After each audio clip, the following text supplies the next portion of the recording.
أعوذ بالله من الشيطان الرجيم بسم الله الرحمن الرحيم يا أهل الكتاب لا تغلوا في دينكم ولا تقولوا على الله إلا الحق إنما المسيح عيسى ابن مريم رسول الله وكلمته ألقاها إلى مريم وروح منه فآمنوا بالله ورسوله صدق الله العظيم. Mr. Chairman and my dear brothers and sisters, the subject, as has been advertised, is Jesus, man, myth, or God. But before we delve into the subject, the atmosphere at the moment in the UK is the atmosphere of the debate that took place on Sunday. People want to know, those who have not been there, because we can't expect the whole of Britain to be there. There were about 12,000 people on Sunday. From all over Britain and from the Arab countries and from Africa, they had come. The largest covered hall in Europe was packed to capacity. People want to know what transpired, those of you that were not there. Those of you who were there, can you just put up your hand? I'll have an idea.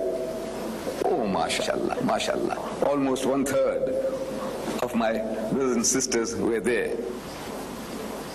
But I might share with you certain things that I was not able to share in that meeting, those of you who were there. This might be altogether new to those who were not there. That how the whole thing came about and the response of the Muslims.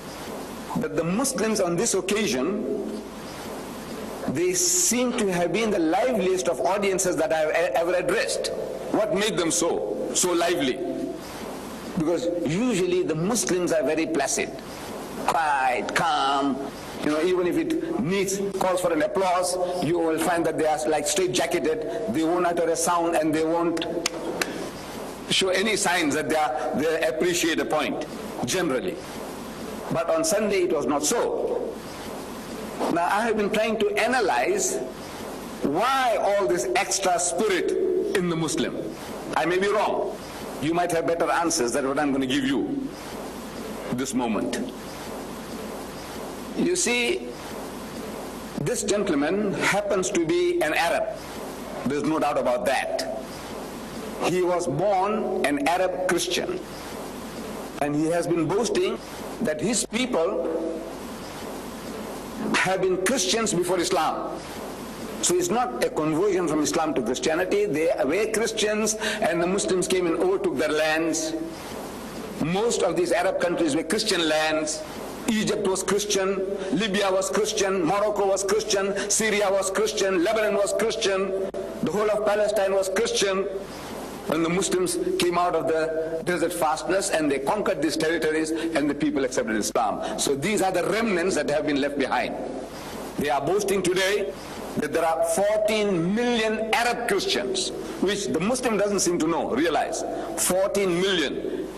In July 1975, he claimed 10 million. On Sunday, he said there are now 14 million. We won't argue with him. We must be on guard. There are 14 million Arab Christians in the Arab world.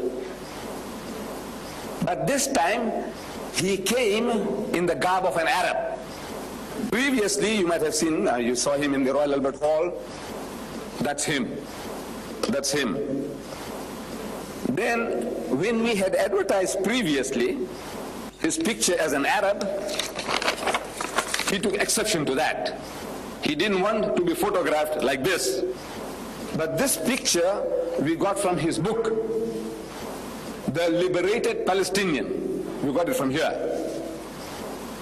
Among some 3 million refugees, Palestinian refugees, he is a unique person. This born-again Christian, evangelist in America, now an American citizen, he says he is liberated.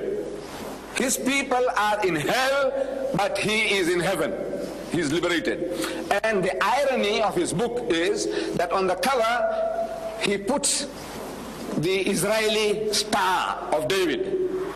Still, a sting at the heart of any Muslim or Palestinian, the Star of David and the Israeli warplanes and the Israeli tanks, and he is liberated. But now this book, the Muslims hadn't seen this, because this is circulated mostly in America, trying to get sympathy of the American Jews and Christians to finance him in his work. But now when we printed this poster, the man didn't like it. He sent us his photo, taken in a studio, beautiful picture, which was advertised in the Sunday Times magazine section. Sunday Times, you can see nice, clean, shaven, real westernized Arab. No doubt about that. Now this is what people expected to see. A westernized man from America coming along and giving battle to the Muslim. But this man came like a wolf in sheep's clothing. He attired himself not only just a loose garb, but he put on that, I don't know what you call that, with that black band around. Regard, yes. And a nice jubba and a beard. He grew a special beard for the occasion. He says that, he says it took him 3 months, to grow that beautiful beard. In other words, a picture of deception. Naturally, the Muslim, when he sees that, it hurts him. He says, now look, what are you up to now? Why are you camouflaging yourself?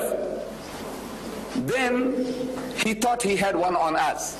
You see, in the debate that took place in the Royal Albert Hall, the arrangement was that who speaks first depends on the tossing of the coin. And he won the toss. So when he won the toss, no, I'm sorry, I beg your pardon, I won the toss.